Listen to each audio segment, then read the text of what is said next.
Have you ever had a goal, whether that be physical or spiritual, that you were dead set on reaching and for some reason you fell short? Well, in today's episode, I'm going to give you some principles and some tips on how to create some habits that will set you in the path to reaching those goals. That's what's coming right up.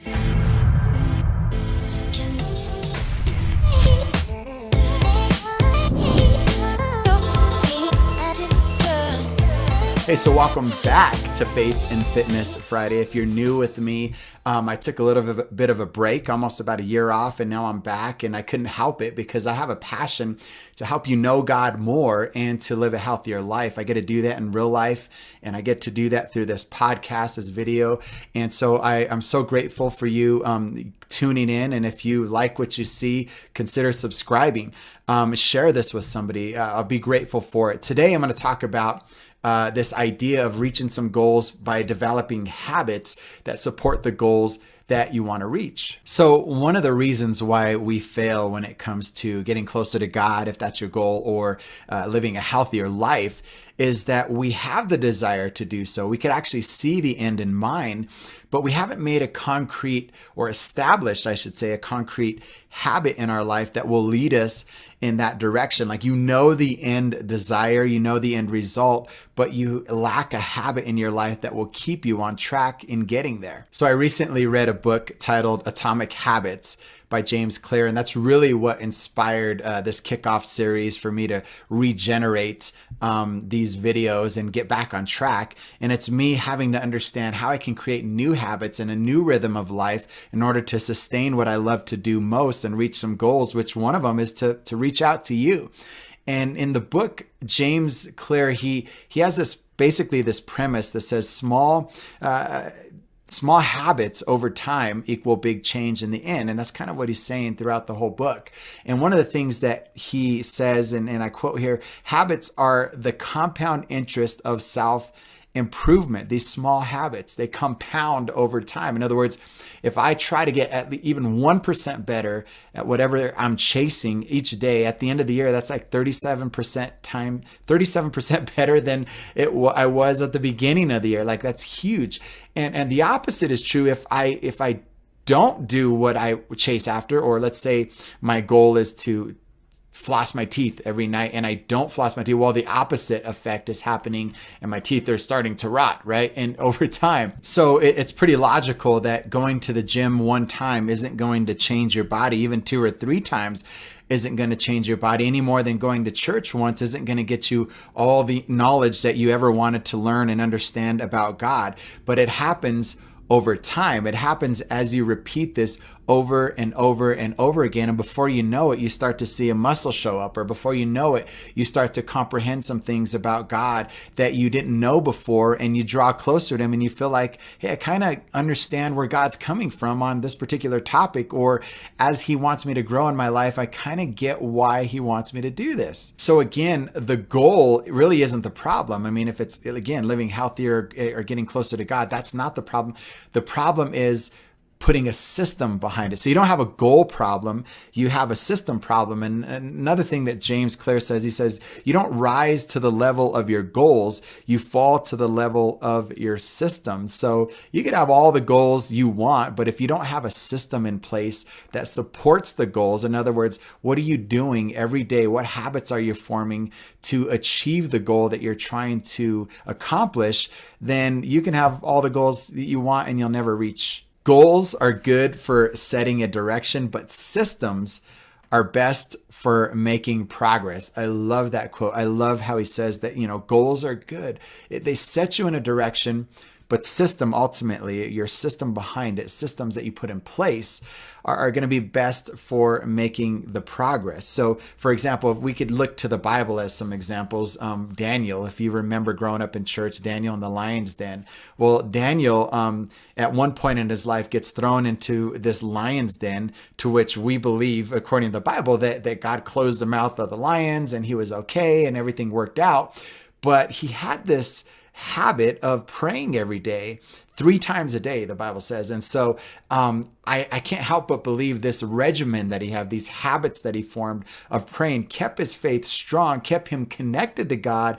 So when the time came where he would be faced with being thrown to the lions, he had this big faith enough to where he knew that, hey, I connect with God every day, 3 times a day, and I know, I kind of know him, and we have this relationship. So being thrown into this pit, I know he's going to be with me, just like he's with me every day. In the Bible, Paul, he was an apostle. He wrote about 2/3 of the New Testament. He would visit the temple every day as a custom. The Bible says, as a custom, he would visit the temple in order to reach out to non-believers. So his whole goal was, how can I tell more people about God? So he had this custom, this regimen, this habit, right?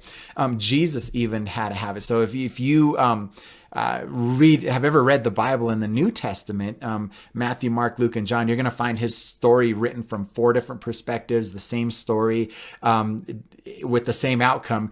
But and you'll find that he got away from the crowds. There were a lot of people who follow him. Obviously, he claimed to be the Son of God, and he was doing all these miracles and had this following, and it was an amazing speaker. So it was hard for him to get away, but he would sneak away early in the morning to be with the Father, to pray. He had this habit in order for him to stay connected to the Father. So how do you implement this? It makes sense. I need a habit. I need to have a routine. I need to have a system to get the results that I want. You've heard me say that before. Routines equals results. How do I do this? So I want to recommend 2 different things. Hopefully these things will help you. The 2-minute rule. Do what you want to do, or the new habit that you want to create that will get you to your result, for 2 minutes every day. And it might sound ridiculous, but maybe it's reading the Bible, and you pull out your iPhone and you say, all right, I'm going to set a timer for 2 minutes, and I'm only going to read the Bible for 2 minutes. You might get through maybe even 1 chapter, maybe less than that. But then you put it away. You intentionally put it away. Even if you feel like reading more, it's an interesting story, just put it away. And then tomorrow, do the same thing.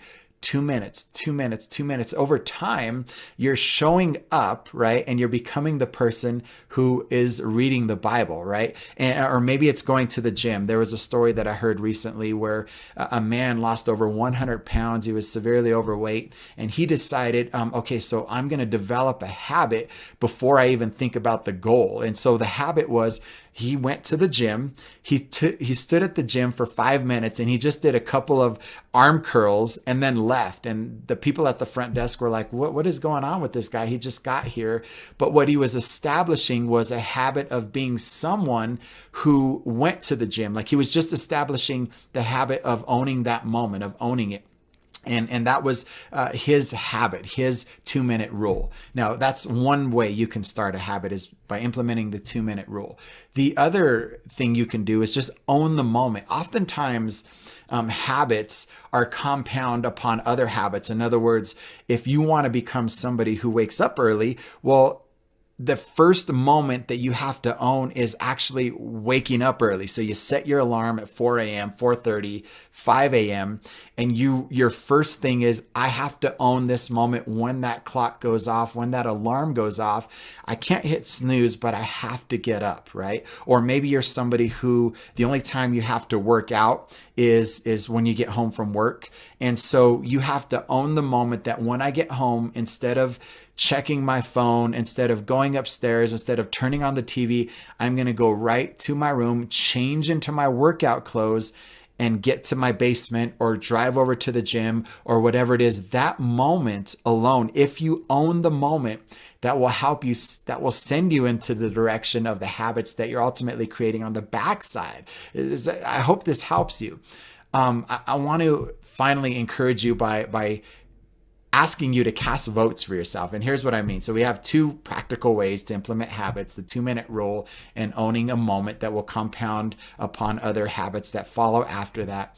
I want you to do this. Anybody who is up for election, they need to have the majority of the votes, right? And so for you, maybe that you keep track of how many times you own the moment, or how many times you pass the 2-minute rule, right? Or you fulfill the 2-minute rule, and you put yourself a little check mark. Maybe it's on the calendar, or maybe it's on your phone somewhere.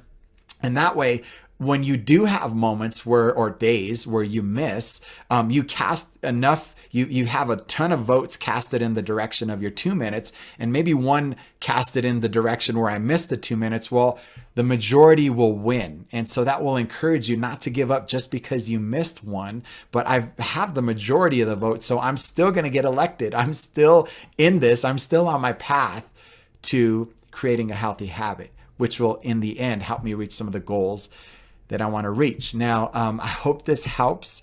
It's good to be back. And next episode, I'm going to talk about more practical steps on how to create healthy habits and even how to eliminate bad habits. So I hope that you will come back. This is Joe Alvarado. This was Faith and Fitness Friday. Have a wonderful weekend. God bless you.